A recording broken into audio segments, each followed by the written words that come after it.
Many people don't understand the difference between a startup business and a small business. And both startup business and small business are entirely different.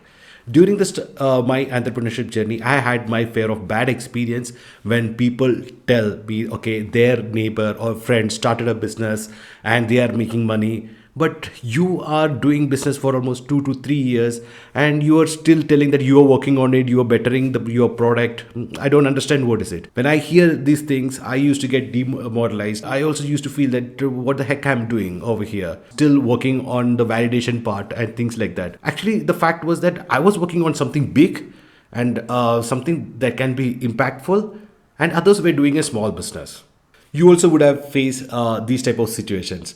In this video, we will be talking all about what is a startup and what are the characteristics of startups and many more things like that. And by the end of this video, you will be very much clear on two things. One, you will understand the startup business is very much different from a small business. Two, you will be able to validate yourself. The idea that you're working on or the business that you're working on is either a startup business or a small business. So, are you ready? Hey entrepreneurs, I'm Captain Ajay Alexander. I'm an army officer turned entrepreneur and the founder of Red Alpha, the 11x growth hacking company. If you are into business and you are looking to grow your business, you are at the right platform. So in today's session, we'll be talking about what is a startup, the characteristics of a startup, types of startups globally, and finally, we'll be talking about what is the success rate among startups in India. Towards the end of the video, I'll also be giving you some free resources that will be very much helpful for you in growing your business. If you have not liked the video and subscribed to the channel, please do it. So let us straight away dive into the content. There are a lot of definitions on a startup. Among all these definitions, the best two definitions that reflects the essence of a startup are these. One, a startup is a company or a project undertaken by an entrepreneur to seek, develop, and validate a scalable business model. In this definition, we come to know that it is a project that is trying to find and develop a business model that is scalable after validation. The validation can be of user acceptance, it could be of market, it could be of profitability, or anything. So now let us see the next definition. A startup is a company working to solve a problem where the solution is not obvious and success is not guaranteed. Here, in this definition, it talks about finding a solution that is not clear or tested in the market, so the success is not guaranteed. This definition also shows the risk involved in the business. Now, when we combine these two definitions, we come to a conclusion on the key components of a startup. And these key components or ingredients that make a startup are these. One, it is a company or a project. And the startup, second, the startup seeks to solve a problem. Third, it develops a solution. And once the solution is developed, it validates a solution. And once a solution is found, it becomes a scalable business model. So now you would have been very clear on what is a startup. Once you watch the second part of the video, that is what are the characteristics that makes a startup, you will be very much clear whether you are doing or you are planning to do a startup business or is it going to be a small business. So let us get into it. Coming to the common characteristics that we find among startups, the first and the most important is innovation. Innovation means how unique is your product or how your product differentiates from your competitors, and there are many more things. This is the most important part in a startup. And keep in mind, if you are not innovating, you are just another small business. Don't call yourself as a startup. Your product can have innovation among these three areas. One is product innovation, second, process innovation, and third, business model innovation. We will discuss in depth on these innovations in a later video. For the time being, be clear, innovation can be on a product, a process, or a business model. One thing keep in mind, the number one reason Indian startups fail as per studies is lack of innovation. Now, coming to the second, that is age of a startup. Mostly startups are young, but you can still be called as a startup even after 7 years if you're innovating, experimenting, or trying to capture new markets. It need not be that you have to be a very new startup that is just incorporated and that is in a run of almost just 3 years or 4 years. Now, the third is scalability. A startup's key objective is to grow and expand fast. You know that very well. This is one of the points that differentiates a startup over a small business.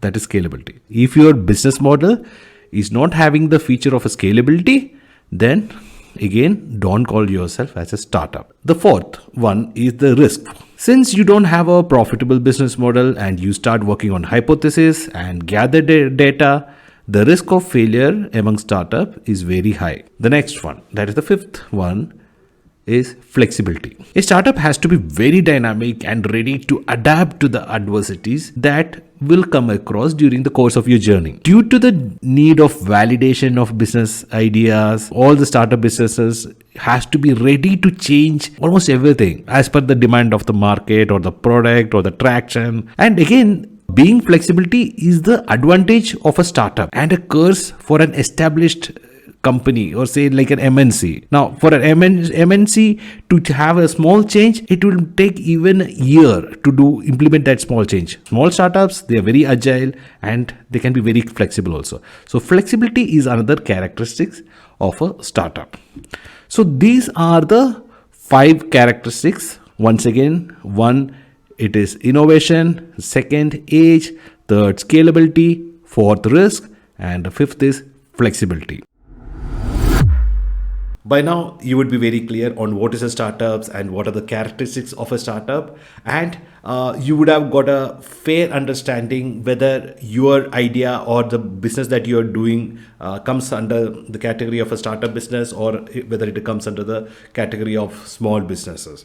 Okay. Now, I also wanted to inform you that there is a false notion that is around the people that only tech-oriented companies can be called as a startup or they will be recognized as a startup, which is wrong. Even if you are building a product to grow your hair, okay, and if it is very much unique and it is having a scalable business model, then you are a startup. Now, let us get into the next topic wherein you will understand what are the types of startups. Okay, there are different types of startups. We will be discussing it one by one. So let us dive in. In common, there are 5 types of startups. First, small business startups. Now, small business startups can be a solo businesses or a partnership or an incorporated firm. The general characteristics that you find with these people are they are happy staying startups. Means, yes, they sell products and services and they are interested in making money and they are interested in the growth of the company, they are interested in scaling up, but they grow at their own pace. These type of startups are often bootstrapped or self-funded, meaning that there is very less pressure with them to scale up.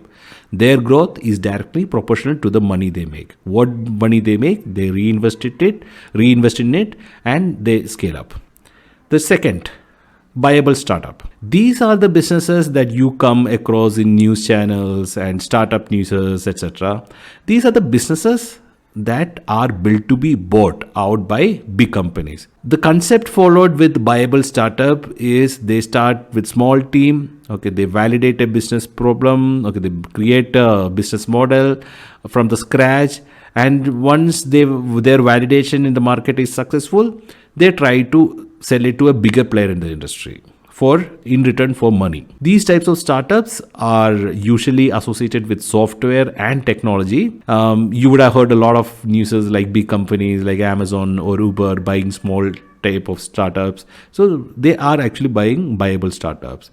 Mergers and acquisitions are also part with viable startups. Keep in mind, these startups don't necessarily need to be profitable to be bought out, and many of them are not profitable. Third, scalable startups. These are the companies that seek capital for scaling up. You would have entrepreneurs pitching for money.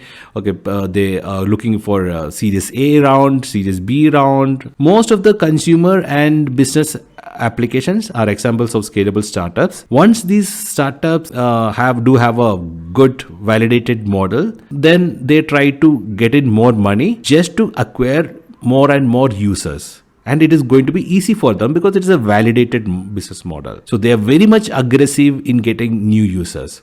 Scalable startups do raise capital from outside investors like angel investors, venture capitalists, business partners, friends, and families. With the new cash they acquire, they focus on growth initiatives to acquire more and more customers. The next type of startup is offshoot startups. Offshoot startups are startups that branch off from large parent companies. Once they get offshooted from the large parent companies, they become and act as an independent entity. For example, an offshoot business might be established in an effort by a bigger company to enter a new market, or an offshoot might be established in an effort to disrupt a small competitor.